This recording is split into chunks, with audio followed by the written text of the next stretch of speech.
ফের ঘনাচ্ছে ঘূর্ণাবর্ত, হঠাৎ বদলে যাবে দক্ষিণবঙ্গের আবহাওয়া।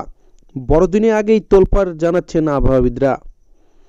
তো বন্ধুরা, এই ঘূর্ণাবর্তের প্রভাবে উত্তরবঙ্গ সহ দক্ষিণবঙ্গের আবহাওয়া কেমন থাকতে চলেছে বিস্তারিত জানতে হলে ভিডিওটিকে প্রথম থেকে শেষ অবধি সম্পূর্ণ দেখবেন।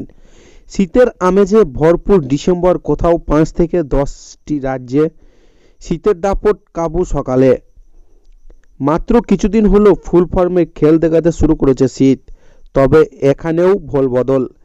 আবহাওয়ায় ফের বিরাট বদল আসতে চলেছে। আবহাওয়া দপ্তর জানিয়েছেন এন্ট্রি নিচ্ছে ঘূর্ণাবর্ত। মৌসুম ভবনের পূর্বাঞ্চলীয় শাখায় উপমহাধ্যক্ষ সঞ্জীব বন্দ্যোপাধ্যায় জানিয়েছেন পশ্চিমী ঝঞ্ঝ এবং 2 বঙ্গোপসাগর থেকে ঢুকে আসা প্রবালী বাতাস এই দুইয়ের জেরে বঙ্গের শীতের নির্ভরশীল। তিনি জানিয়েছেন বঙ্গোপসাগরের সক্রিয়তা বেড়েছে, লাগাতার ঘূর্ণাবর্ত তৈরি হচ্ছে। আপাতত কিছুদিন মেঘলা আকাশ থাকবে রাজ্যের অধিকাংশ জায়গায়, কারণ প্রচুর পরিমাণে জলীয় বাষ্প প্রবেশ করবে 2 বঙ্গেই। আবহাওয়া দপ্তর সূত্রে খবর, ইতিমধ্যে বঙ্গোপসাগর থেকে জলীয় বাষ্প ঢুকতে শুরু করেছে দক্ষিণবঙ্গে, ফলে বাড়বে রাতের তাপমাত্রা।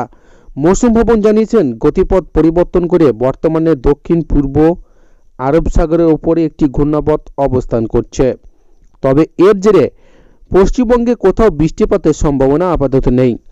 আবহাওয়া দপ্তর জানিয়েছেন আগামী কিছুদিন রাজ্যের সবকটি জেলাতে আবহাওয়া শুকনো থাকবে। আগামী 22শে ডিসেম্বর থেকে কলকাতা সহ দক্ষিণবঙ্গে কিছুটা বাড়বে তাপমাত্রা। আপাতত 2 দিন গাঙ্গেয় পশ্চিমবঙ্গের আবহাওয়া দপ্তর সূত্রে খবর, ইতিমধ্যে বঙ্গোপসাগর থেকে জলীয় বাষ্প ঢুকতে শুরু করেছে দক্ষিণবঙ্গে, ফলে বাড়বে রাতের তাপমাত্রা। মৌসুম ভবন জানিয়েছেন গতিপথ পরিবর্তন করে বর্তমানে দক্ষিণ পূর্ব আরব সাগরের উপর একটি ঘূর্ণাবর্ত অবস্থান করছে। এর জেরে পশ্চিমবঙ্গে কোনো বৃষ্টিপাতের সম্ভাবনা আপাতত নেই। আগামী 22শে ডিসেম্বর থেকে কলকাতা সহ দক্ষিণবঙ্গে কিছুটা বাড়বে তাপমাত্রা। আপাতত 2 দিন গাঙ্গেয় পশ্চিমবঙ্গের জেলাগুলিতে আগামী 3 দিন রাতের তাপমাত্রা পরিবর্তন হবে না।